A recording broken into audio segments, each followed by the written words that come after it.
Devinez, nous recevons ce soir son Excellence Ousmane Sonko, Premier ministre du Sénégal. Bonsoir, Monsieur le Premier ministre. Bonsoir, M. Aboubakar. Alors, vous êtes à Ouagadougou donc, pour l'inauguration du mausolée de Thomas Sankara. Alors déjà, comment est-ce que vous appréciez donc l'érection de ce mausolée en mémoire du père de la Révolution d'août 83?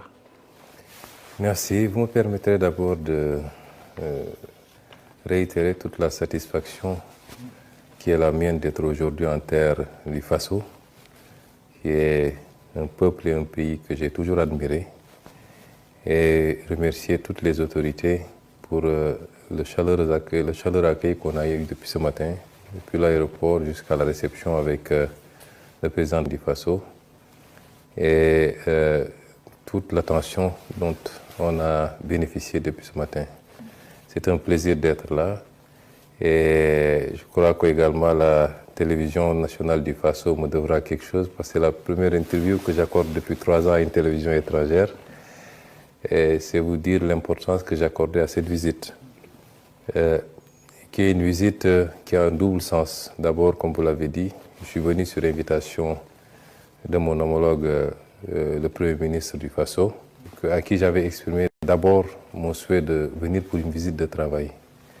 Et il a reformulé en proposant cette date qui coïncidait effectivement avec le second terme de ma visite, l'inauguration du mausolée d'un des plus grands hommes que l'Afrique ait produit, qui est une référence pour nous tous depuis notre tendre enfance, en l'occurrence le président Thomas Isidore Sankara. Et j'ai sauté sur l'occasion parce que coïncidence ne pouvait mieux tomber pour être là aujourd'hui. Et nous avons démarré effectivement les discussions de manière plus ou moins informelle. Il y aura une rencontre intergouvernementale pour aborder, passer en revue la coopération entre les deux États. C'est une inauguration qui a beaucoup d'importance pour nous. Tous ceux qui m'ont suivi depuis des années ont entendu la référence régulière que j'ai faite à Thomas Sankara dans mes discours, dans mes écrits également. Ce n'est pas de la démagogie.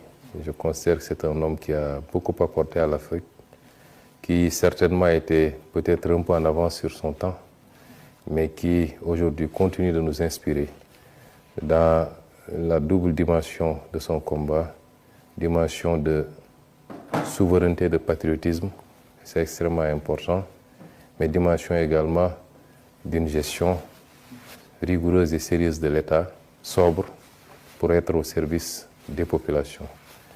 Et c'est pourquoi c'est important pour moi d'être aujourd'hui ici, de représenter